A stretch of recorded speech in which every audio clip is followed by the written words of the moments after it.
तो यार बढ़ते हैं गॉस के एप्लीकेशंस की तरफ और एक बूटी से सारे डेरिवेशन खत्म। क्या इतनी आसानी से हो सकता है गॉस का एप्लीकेशंस? यस हो सकते हैं। चलिए देखते हैं इस वीडियो।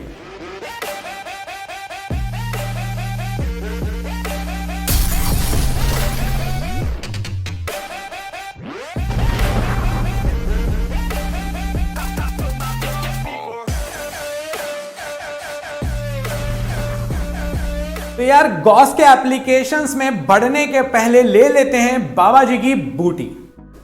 बाबा की बूटी सेक्शन में आपका स्वागत है। तो यार इस बार का थोड़ा बूटी सेक्शन बड़ा है, बट अगर एक बार समझ में आ गया तो सारे डेरिवेशंस को यहीं पर खत्म कर देंगे अपन। और बूटी सेक्शन में सबसे पहले गॉसियन सरफेस, ये हम क्यों बनाते हैं इसके कारण भी बताऊंगा मैं तुमको, और क्या होती है गॉसियन सरफेस ये भी बताऊंगा। तो सबसे पहले समझो, जब भी हम किसी गॉस के कारण किसी भी पॉइंट पर इलेक्ट्रिक फील्ड निकालते हैं तो उस पॉइंट पर हम कंसिडर करते हैं एक गॉसियन सरफेस, एक सरफेस बनाते हैं। उस सरफेस को अपन बोलते हैं गॉसियन सरफेस, जो उस पॉइंट से पास हो रही होती है। और उसकी कुछ प्रॉपर्टीज होती हैं यार। क्या प्रॉपर्टीज होती हैं? सबसे पहली प्रॉपर्टी होती है कि उस पॉइंट से जो इलेक्ट्रिक फील्ड इंटेंसिटी होगी उस पूरी की पूरी सरफेस पर वो सेम बनी रहेगी। मतलब electric field intensity at all the points on the Gaussian surface must be constant. अब वो ऐसी हो, ऐसी हो, वैसी हो, जैसी भी हो, कांस्टेंट रहनी चाहिए। और इलेक्ट्रिक फील्ड लाइंस उस सरफेस से परपेंडिकुलरली पास होना चाहिए या उस सरफेस के नॉर्मल होना चाहिए। इसका मतलब है कि जो एरिया वेक्टर है, बताया था ना एरिया वेक्टर क्या होता है? एरिया वेक्टर जो सरफेस के नॉर्मल होता है वो उसका एरिया की डायरेक्शन होती है, क्योंकि area is also a vector physical quantity. तो एरिया वेक्टर भी नॉर्मल है और उस सरफेस के हर पॉइंट पर जो इलेक्ट्रिक फील्ड इंटेंसिटी है वो भी कांस्टेंट है। तो अगर ऐसी सरफेस आप उस पॉइंट से पास होती हुई बना पाओ तो वो कहलाएगी गॉसियन सरफेस। चलो जरा जल्दी से कुछ एग्जांपल्स देख लेते हैं इस गॉसियन सरफेस के। अगर मैं आपसे कहता पॉइंट चार्ज के लिए गॉसियन सरफेस बनाओ, तो पॉइंट चार्ज से लाइंस कैसी निकलती हैं? नॉर्मली, बिल्कुल ऐसे। अगर नॉर्मली निकल रही है जैसे ये मेरे पास है यहां पर, अब ये देखो ये लाइंस सारी की सारी हर डायरेक्शन में जा रही हैं और ये नॉर्मली हैं। और अगर मुझे सपोज करिए इस पॉइंट P पर इलेक्ट्रिक फील्ड इंटेंसिटी चाहिए तो उस पॉइंट से कैसी सरफेस लूं? भाई दिख रहा है 2D में सर्कल, मगर 3D में क्या बन जाएगा? स्फीयर। क्यों बन जाएगा? क्योंकि अगर ये R कांस्टेंट हो गया तो आपके पास जो इलेक्ट्रिक फील्ड इंटेंसिटी की वैल्यू है वो होती है KQ/R²। K 1/4πε0 constant, Q constant, R distance है कहां से, उस चार्ज से लेके उस पॉइंट तक की, वो भी क्या है? कांस्टेंट है। तो इसीलिए हमारे पास E is equal to KQ/R² constant हो जाएगा अगर मैंने स्फीयर मान लिया तो। और सरफेस के भी लाइंस नॉर्मल हो जाएंगी। तो पहला तो हो गया कि अगर पॉइंट चार्ज है तो गॉसियन सरफेस कैसी बनने वाली है? भाई साहब वो बनने वाली है कि स्फीयर, जिसके मार्क्स हमें नहीं चाहिए, अंडा नहीं चाहिए ना, तो ये समझ लो। अगर हम आगे बढ़ें तो अगर मेरे पास एक लाइन चार्ज है, अब लाइन चार्ज है मतलब कि ये जो चार्जेस होंगे इस पर वो इस लाइन के अलोंग हैं। अब अगर ये चार्जेस हैं तो यार ट्यूबलाइट मान लो, भाई ये ट्यूबलाइट है, भाई इससे लाइट्स कैसे निकल रही होंगी? ऐसे निकल रही होंगी। अगर तुम ऊपर से देखो ऐसे टॉप व्यू तो तुम्हें सामने से ऐसे दिख रही होंगी कि चारों तरफ ऐसी लाइंस निकल रही हैं हर पॉइंट से। तो अगर मैं देखूं तो मुझे तो नॉर्मल चाहिए।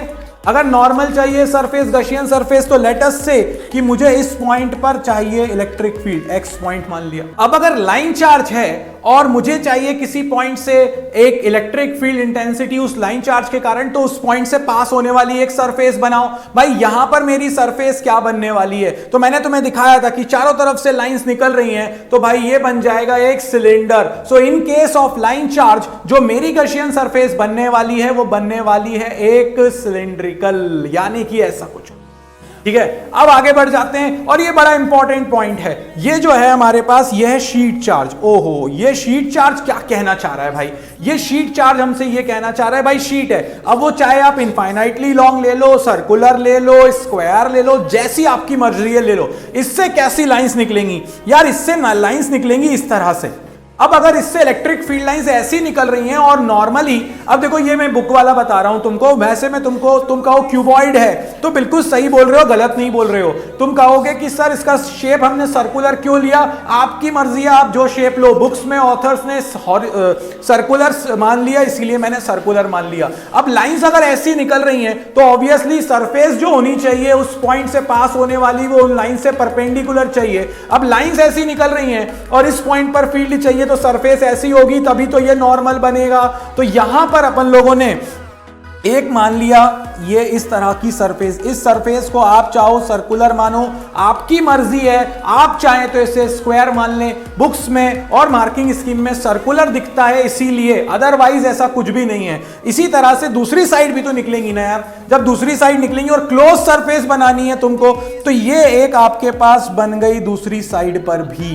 और अगर हम इनको ज्वाइन कर दें तो ये बन जाता है एक हॉरिजॉन्टल सिलेंडर। अब जरूरी नहीं है हॉरिजॉन्टल सिलेंडर हो, मैं चाहूं तो मैं ऐसा भी ले सकता हूं, इस टाइप से एक सरफेस, इस टाइप की एक सरफेस भी ली जा सकती है। इस टाइप का एक हॉरिजॉन्टली सिलेंडर ना बोलकर मैं इसको क्यूबॉइड बोल लूं, या फिर आप इसको कोई और शेप बनाना चाहो आप बना सकते हो भाई, जरूरी नहीं है जो हमारी सरफेसेस हो वो सर्कुलर ही हो। बट यस, बुक्स में सर्कुलर दिया रहता है, आसान होता है सर्कुलर करना, इसीलिए हम यहां पर सर्कुलर मान लेते हैं। और हॉरिजॉन्टल सिलेंडर हो जाएगा in case of sheet charge Gaussian surface का शेप। तो ये तो हो गई अपने पास गशियन सरफेस की बात। अब आते हैं डेरिवेशन के पॉइंट पर, क्योंकि मैंने कहा था बूटी थोड़ा सा बड़ा जोन है इस बार। गशियन सरफेस क्लियर, ऐसी सरफेस जो उस पॉइंट से पास होती हो, इलेक्ट्रिक फील्ड उस सरफेस के हर पॉइंट पर कांस्टेंट हो, और जो इलेक्ट्रिक फील्ड लाइंस हो, डायरेक्शन ऑफ इलेक्ट्रिक फील्ड हो, वो उस सरफेस से कितने डिग्री पर हो भाई, 90 डिग्री पर हो। बस इतना याद रखना है, पूछा जा चुका है डायरेक्ट क्वेश्चन। इसके बाद अब मुझसे कहा गया बूटी की सेकंड स्टेप, आप क्या निकालना चाहते हो? आप निकालना चाहते हो इलेक्ट्रिक फ्लक्स की कारण इलेक्ट्रिक फील्ड, मतलब इलेक्ट्रिक फ्लक्स को लिंक करके इलेक्ट्रिक फील्ड निकालना चाहते हो। तो सबसे पहला फॉर्मूला जो अपन ने इलेक्ट्रिक फ्लक्स का पढ़ा है, जिसने नहीं पढ़ा वो जाकर पुराने वाला वीडियो देखो। इलेक्ट्रिक फ्लक्स का फॉर्मूला होता है आपके पास E integration E dot ds, ये जनरल फॉर्मूला था, नहीं तो E इंटू एस भी लिख सकते हैं, बट अपन ये वाला प्रेफर करेंगे, इंटीग्रेशन E डॉट ds। इसके बाद अगली स्टेप हर डेरिवेशन की यही होगी दोस्तों, मैं आपको कहूंगा गॉस लॉ से phi is equal to Q enclosed by epsilon naught. ये इनक्लोज्ड क्या है? वो चार्ज जो सरफेस के अंदर आ रहा है, बाहर वाले से कोई मतलब नहीं है, पुराने वीडियो में बताया था, इस वाले वीडियो में फिर बोल रहा हूं, बाहर वाले से कोई मतलब नहीं है। तो यार जैसे ही अपन इन दोनों इक्वेशंस को आपस में इक्वेट करेंगे, अपने पास आ जाएगा integration E dot ds is equal to Q enclosed by epsilon naught. मैंने पहले भी कहा था तुमसे बाहर वाले चार्ज से कोई मतलब नहीं है, इस बार फिर बोल रहा हूं बाहर वाले चार्ज से कोई मतलब नहीं है। अब देखो कितना आसान हो जाएगा अगर मैं ये चीज समझ लूं तो। कैसे? मैंने कहा गशियन सरफेस पर इलेक्ट्रिक फील्ड कांस्टेंट रहती है और जो सरफेस से परपेंडिकुलर रहती है, इसका मतलब है एरिया वेक्टर और ई वेक्टर दोनों के दोनों पैरेलल हो जाएंगे। तो अगर मैं इसको ओपन कर दूं E ds cos 0 A dot b is equal to A B cos theta, तो cos 0 हो जाएगा मेरे पास 1। अब ये आ जाएगा Q enclosed upon epsilon not. अब अगर आप देखो मैंने क्या कहा, E कांस्टेंट रहेगा तो आपका E हर बार बाहर हो जाएगा, बचेगा ds is equal to Q enclosed upon epsilon naught. भैया बस अब आपको कुछ नहीं करना, अब आपको ds की वैल्यू रखनी है, आपका डेरिवेशन खत्म होता चला जाएगा। पहली स्टेप गशियन सरफेस ढूंढो, दूसरी step phi is equal to integration E dot ds हर डेरिवेशन में, तीसरी step phi is equal to Q enclosed upon epsilon naught, चौथी स्टेप दोनों को आपस में इक्वेट कर दो और ds की वैल्यू रख डालो, डेरिवेशन खत्म हो जाएगा। चलिए बढ़ते हैं अपने एक डेरिवेशन की तरफ। अब मुझसे कहा गया कि आप डेराइव करके लाइए Coulomb's law with the help of Gauss law.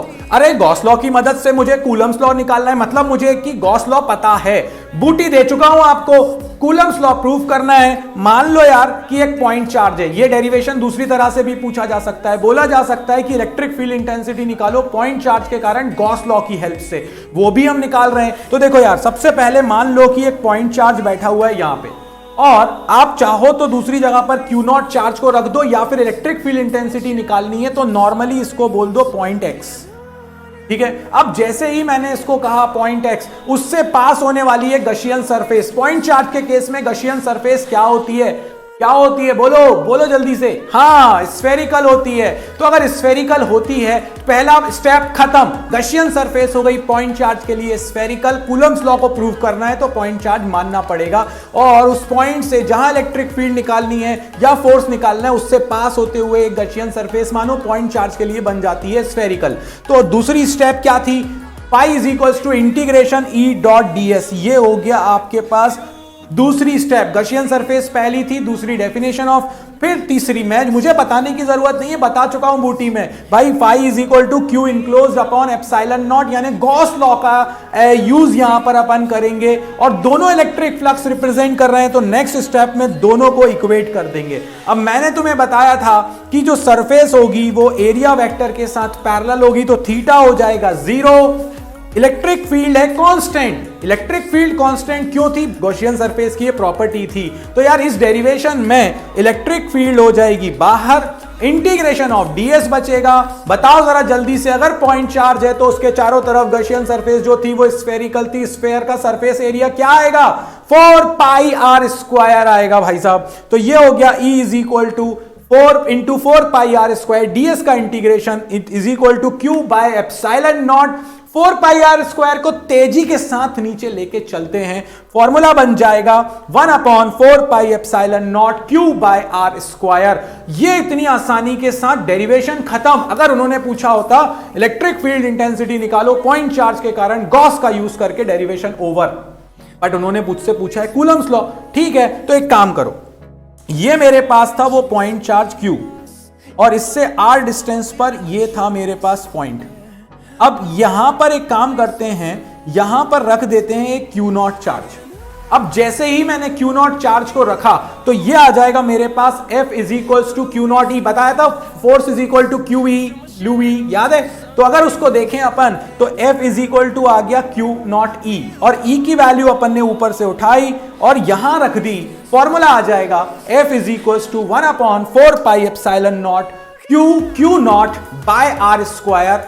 Derivation over, derivation खत्म। कूलम्स लॉ का पॉइंट चार्ज लिया, स्फेरिकल सरफेस मान ली, Gaussian surface, definition of electric flux दूसरी स्टेप, तीसरी स्टेप गॉस, उन दोनों को इक्वेट कर दिया, ds की वैल्यू रख दी। हर डेरिवेशन में यही करने जा रहा हूं। तो यार मिलते हैं नेक्स्ट वीडियो में। यहां पर कूलम्स लॉ को खत्म किया। लाइक शेयर सब्सक्राइब करना बिल्कुल मत भूलना। और अभी 2 एप्लीकेशंस बचे हैं मगर वो भी ऐसे खत्म हो जाएंगे नेक्स्ट वीडियोस में। आज के लिए इस वीडियो में इतना ही। जय हो।